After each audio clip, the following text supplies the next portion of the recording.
सभी प्रयास करेंगे एक वर्ष में बाबा का बहुत बड़ी सेवा रह रही है और सेवा का मेवा मिलता है, ये अंडरलाइन कर लीजिए।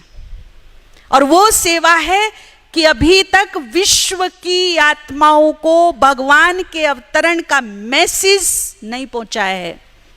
तो इस जुबान से बहुत बड़ा महापुण्य ये करेंगे, जो भी मेरे रिश्तेदार हैं, संबंध संपर्क वाले हैं, अड़ोसी पड़ोसी हैं, मेरे कार्य क्षेत्र में मुझे मिलने वाले हैं, चाहे वो बिजनेस हो, ऑफिस हो या कोई भी, जहां जिसका कार्य क्षेत्र है, एक साल में लक्ष्य रखेंगे कि कम से कम 51 लोगों को इस साल अब से बाबा का मैसेज देने का काम करना है, निसंकोच, डंके की चोट पर।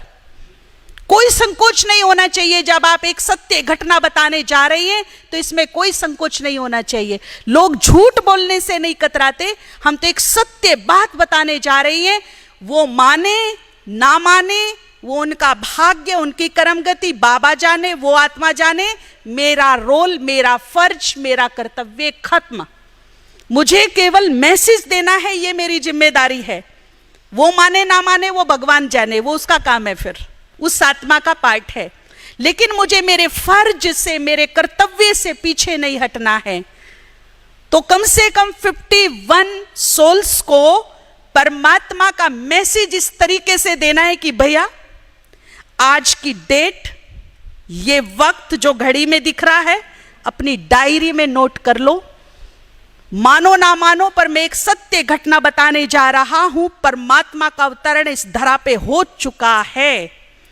और याद रखना, एक दिन आएगा जब तुम इस डायरी के पेज को खोलकर पढ़ोगे।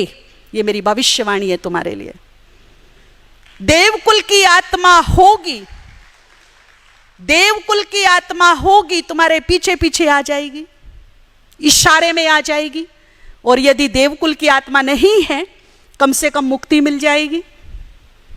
दोनों ही हाल में मेरा फायदा है, उस आत्मा का भी फायदा है।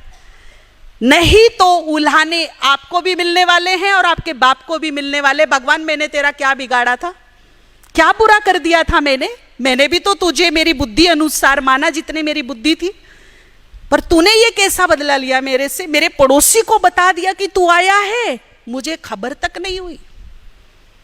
इसीलिए सबको खबर कर दो। ये मत सोचो कि वो क्या कहेगा, मानेगा नहीं मानेगा, वो उसका रोल है। मुझे मेरा ड्यूटी निभाना है, बस। ठीक है? तो ये जुबान से महापुण्य होगा। और जो यहां परमात्मा महावाक्य सुनाते हैं, भगवान का ज्ञान सुनाते हैं, जन्म जन्म लोग उनकी बात सुनने के लिए तरसते रह जाएंगे। सुन